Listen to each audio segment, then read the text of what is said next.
Welcome to the Exploring the Bible channel. Today I'm going to be talking about a new version of AndBible and how I'm using that on a Chromebook to take notes in church. Before I get into that, let me give you a little background. I've been using eSword to take notes in church for close to 20 years.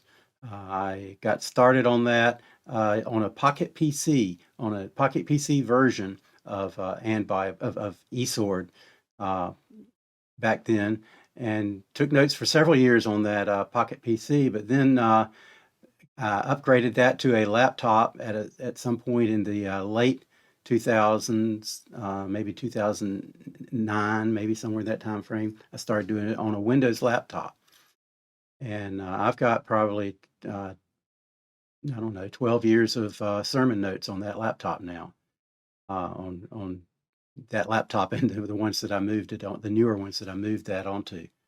Um, but there's a few things. I started using AndBible uh, fairly early on in its life cycle, also. And what I've found is that there's some things you can do in AndBible much more easily. Maybe you couldn't even do them on eSword. Certainly not in real time during a sermon. So I'm going to demonstrate a little bit of that, and then I'll get into how we use the new features of AndBible version 4.0, the feature specifically study pads for taking notes in a sermon. So let's get started.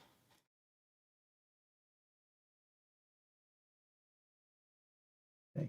What you see on the screen here is an emulator running on Windows, and this is an Android phone emulator, which has actually been developed for running Android games on a PC. And the business model of the people who made this is to sell you Android games, which is not my reason for putting it on the Windows machine. I want to be able to record this video using my normal tools for recording videos. So, and that's on Windows. But what I have here is I have installed AndBible. They call it Bible Study on the screen. I've got AndBible, and I've got the Documents app, the Google Docs, and I'll be using that towards the end, and I'll show you how I use that. But basically, the Bible Study app is what we're going to be talking about. So let's launch that. And what I have here, I've got the Bible I'm going to be using for taking notes, and it's the Net Bible, available for free. I have down here at the bottom, these are different tabs for different kinds of documents. So I've got the Treasury of Scripture Knowledge, which is a cross-reference. So I might want during the sermon to check on cross-references to a scripture we're looking at. I'll have a tab for commentaries, like, for example, in this case, it's Barnes, and then a place for looking at the links in the Barnes or in the Treasury of Scripture Knowledge. If I want to dig down deeper, I can do a quick click to take a look at what another scripture says about it. So, for example, on the screen here, I have Acts 5:12 and following, and basically this is right after Ananias and Sapphira were dealt with, and then basically it talks about many miracles, miraculous signs and wonders came about among the people through the hands of the apostles. By common consent, they were all meeting together in Solomon's portico. None of the rest dared to join them, but the people held them in high honor. So let's suppose the preacher refers to the fact that there's a discussion, there's a difference of opinion, or some uncertainty about whether them refers to the apostles, or whether it refers to all of them who were meeting together in Solomon's portico. And by the way, who were all of them that were meeting in Solomon's portico? Is it the people or the apostles? So there's some ambiguities there, and I thought, so that might immediately cause me to think, I wonder what some commentators say about that. So I can click over here onto Barnes, and now suddenly I've got my Acts 5:12 still here. but now I can see what Barnes' commentary has to say about that. And I might say here, okay, he's got some scripture links here I might want to look at. So I'm going to click here, and now I can look at different scriptures that Barnes was referring to without losing my place over here in the Net Bible. Okay, so I can come over here and I can see what Matthew 21 says. And this talking about being in the temple area. And maybe I might want to say, okay, let me read that in context. So I can click here and I can read that in context. And then I can go back and read the other one in context. I can go back. And I can say, okay, well, I've got, the preacher's still preaching. I need to get back to the sermon. And I can close that. And I can close that. So basically, I did all of that without losing my place in the scripture that the preacher's talking about. So that's something that's really not very easy to do in eSword. You basically have to make notes and look at it later, which there's nothing wrong with that, but you may have something you want to check out in real time. Maybe I want to check out, for example, the Greek.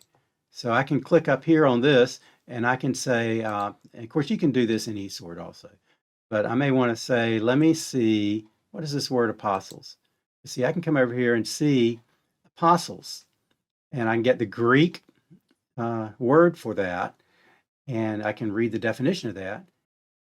So I can also say, I want to find all the occurrences, and it will come up with a list of all the occurrences of that Greek word in the Bible, which would be in the New Testament, obviously, right?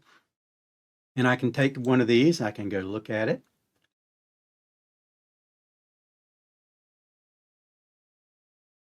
I can come back to Acts 5:12. Okay, so so again, I can go to the Greek word, I can go to all the occurrences, I can even tunnel down on these, and then I can get back to my sermon, the scriptures that he's talking about in the sermon. Turn off my Strong's numbers. So, having done all of that, now let's talk about how I add to what I just did, how I can add the ability to take notes in this app. So I'm going to show you, and this is something that I normally set up before church. I will come in here, long press, say, give me a new window, right? And now on this side, I just tend to do this on the left. I'm going to go to the menu. Let me show you that again. I come up to this menu icon, click it, then I come down to study pads. Okay, and what I want to do is add a new study pad, and I'm going to give it the date of today's sermon. Is the way I do it, 2021 10/21. Okay, so it's October 21st is the day that I'm making this video, which doesn't happen to be a Sunday, but that's okay. All right, so I'm going to go back. I'm going to just call it, well, let me call that sermon notes. Okay, and then I'm going to click on it, and there I have sermon notes alongside my Bible. And this is the way I'll go into the service with my machine set up, my AndBible set up to take notes. Now, what we have here is a dummy note, which when I click the plus, it goes away. And I can type in here the title of the sermon, whatever the preacher gives to it. And then I might, for example, he makes some introductory comments. Comment 1, comment 2, and then I can say, he gives us the reference he's going to be talking about, maybe this one. And maybe he's going to talk about those two verses first. So bookmark that. What I should have done that I didn't do, I can make up for now.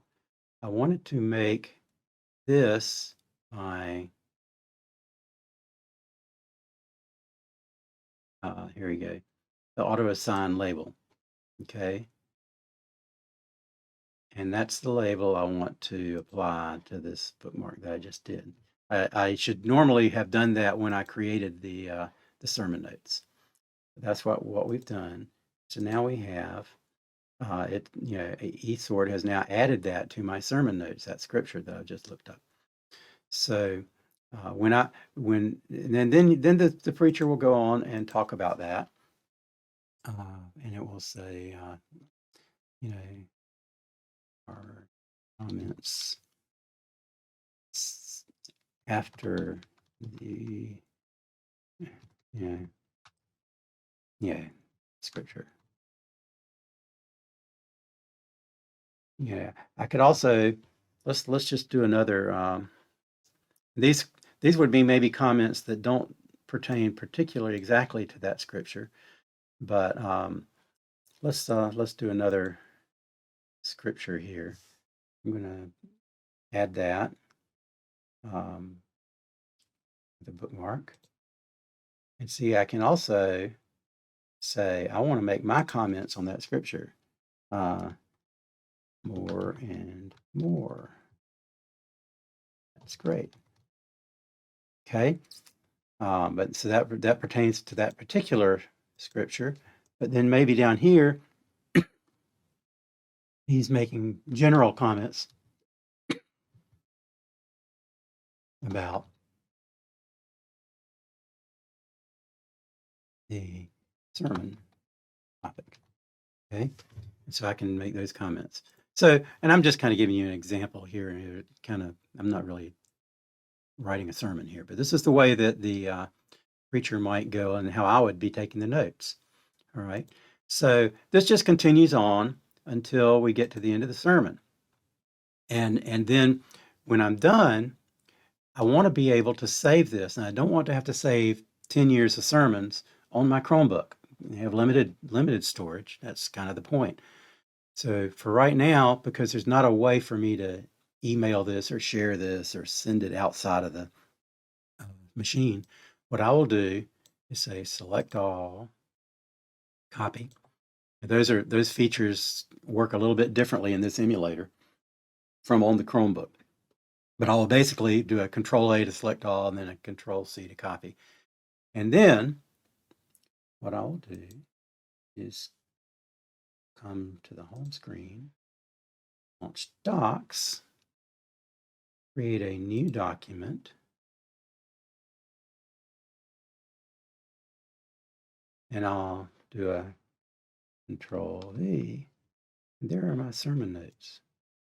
Okay, fairly limited notes for this particular fake sermon, but that's what I'll do.